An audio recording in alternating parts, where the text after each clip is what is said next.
Halfway points indicate to me fresh opportunities. There was a time when halfway points would make me feel like I wasn't doing enough. And now a halfway point invites me to say, how might we make up time, make up space, make up our efforts? I don't believe that everything has to go to plan in order for it to come to fruition. Halfway points empower us to think that way. Okay, welcome back to the Jasmine Star Show, where we talk about business, life, mindset, and reassessing through halfway points to achieve your goals. If you happen to be watching on YouTube, watching and listening on YouTube, you're going to notice I'm in a slightly different area. I am starting to record podcasts entirely on my own in my office. And so the videos are going to look not as high budget. We're doing it, I wouldn't say ghetto fab. I'd just kind of say ghetto-ish, fabulous-ish. There's a lot of ish going on today. But if you guys can believe it, we are halfway through the year. And it's at this time that I really take some time to step back and reassess how I'm trending towards my goals. The thing I don't want to do is end up in December. I set 12-month goals, and I don't want to say, oh, I didn't hit this goal, but had I noticed it sooner, there could have been things I could have tried to do differently. Now, whenever I think about halfway points, I'm not going to lie, I always think of Barstow, California. Now, if you have never heard of Barstow, don't worry, a lot of people haven't. In fact, I would venture to say the people who are really only familiar with Barstow, California are people who live in California and find themselves traveling to Las Vegas, Nevada.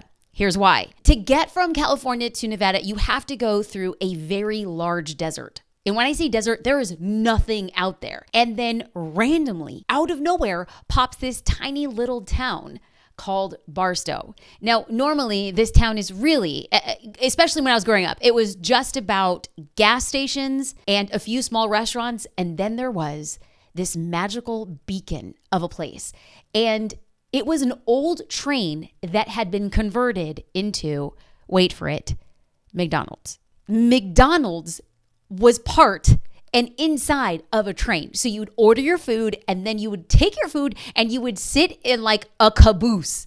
And listen, I know it sounds cheesy, but when you're a kid, so my grandmother lived in Las Vegas, and we would try to visit my grandmother every other month, and we would try to have her come to us as often as possible. And so my dad would pack all 5 of his kids and my mom, and we'd get in the car, and it'd be like 5 o'clock in the morning. It'd be dark outside, and we would, be taken from our PJs one by one. Now, here's the thing.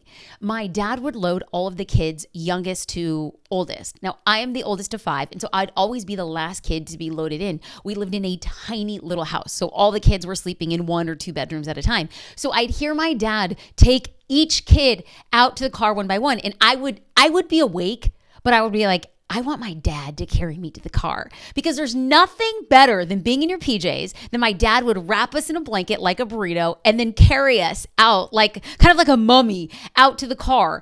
And he would lay car seats down. Like my dad, we drove like this thing called the Chinook. It was kind of like listen, just Google the word Chinook. They don't make these cars anymore, probably because they're massive, they're massive. These things should not be on the road, okay? They just pose many threats, but it's like a tiny little camper on top of a tiny little truck. But they would have this tiny little kitchenette. Anyway, you would be able to get the Chinook and turn like this seat, like this long seat that was on the side of a table, and you could pull it out and put it and make it as a bed. So my dad would pile all us kids without seatbelts. Never mind the fact that we were like riding in the back of the car or in the back of the Chinook without seatbelts. And then we'd all sleep. So it'd be like 5:30 in the morning. And then we'd arrive at Barstow around 7:30.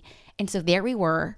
My parents would let us, oh my God, they would let us go into McDonald's with our PJs, and we would order breakfast, take our egg McMuffins to the caboose, and eat them with golden hash browns. Y'all, I cannot, it's been decades since I've eaten at a McDonald's, but I will say, those memories, I could just taste them on the tip of my tongue. So when we talk about halfway points, I can't talk about halfway points without thinking about Barstow, without thinking of cabooses. Who needs Saint-Tropez? Who needs Dubai when you have golden tater tots from McDonald's? I'm just saying.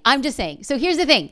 As you are assessing your life from Los Angeles to Vegas and you stop in Barstow, as you are assessing your business at a halfway point through the year, I want us to have conversations about things that we could do differently and or better.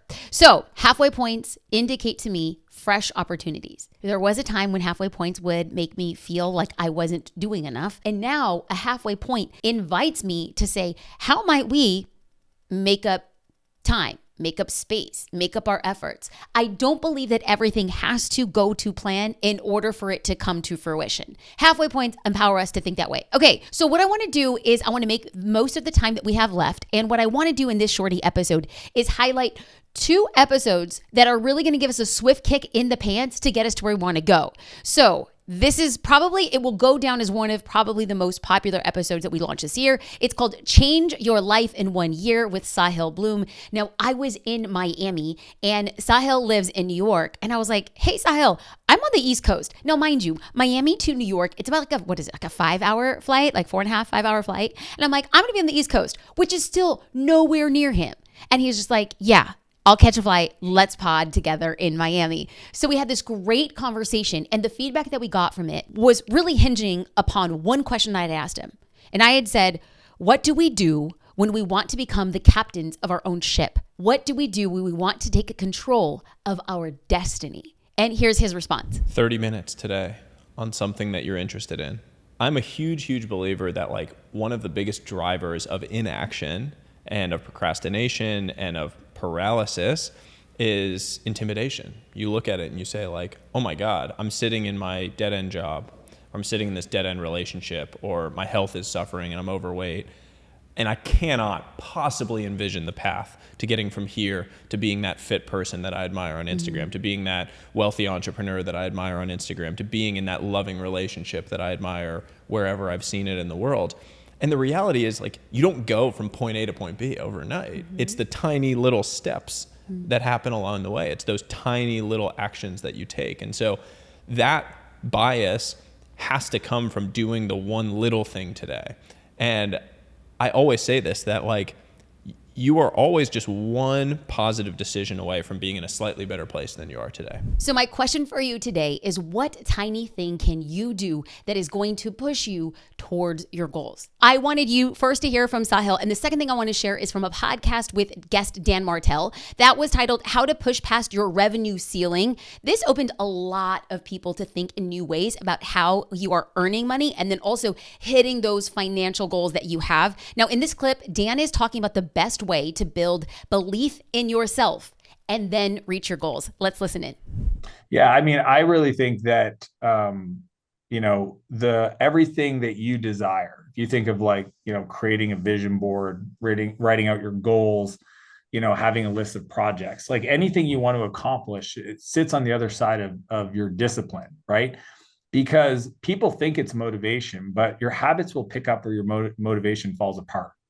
And it's not about being motivated. I don't wake up every day and I'm motivated to do what I do. I wake up and I made a commitment to myself. So I execute, and it starts to build a capacity to do that over time. So my favorite place to recommend people start looking at this is just your daily decisions, right? Everything from what you're going to eat or are you going to work out?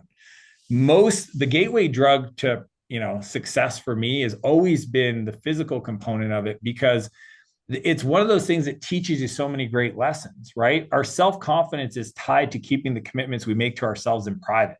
So when I make a commitment to myself, I'm going to go to the gym 4 times this week, or I'm going to wake up at 6 a.m., or I'm going to eat clean for the week and have one cheat meal on Saturday or Sunday, or whatever it is, that starts to build a narrative to yourself that you are somebody that says, that does what they say they're going to do. So that confidence starts to build. I just want to pause and repeat a very powerful line.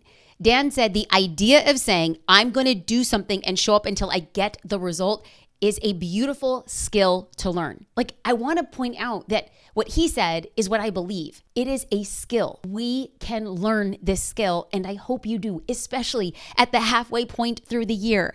I hope that this gave you the boost that you needed and or you wanted today. I hope that wherever you are listening, you understand, number 1, it is not too late to hit your goals. Number 2, if you somehow fell off the wagon or things went awry or there were things outside of your control that you just could not cannot control. We've all been there. Don't worry, you're not alone. This episode is for you. It is not happenstance that this episode came across your ears or your eyes. I believe this episode had your name on it since the day you were born. Do I sound a little woo-woo?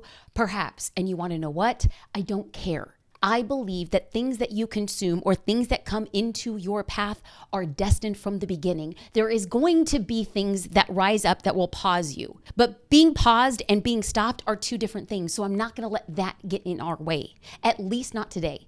As we are sitting here and assessing what we could possibly do in the second half of our year, I want us to understand that we are the captains of our ship. The minute we decide I am going to get there, and the path might not look exactly as I hoped, and the path might be a lot more treacherous, and it might be twice as hard and take twice as long, but as long as you have that vision and you say, I am getting there, then we release ourselves from timelines and we release ourselves from expectations, understanding that the process of getting to where we want to go is better than the location itself. I say this so many times, but I'm mostly, honestly, saying it to myself. It is the process. May I find joy and deep revelation in becoming a stronger business owner, understanding that everything that is happening for me. It is not happening to me.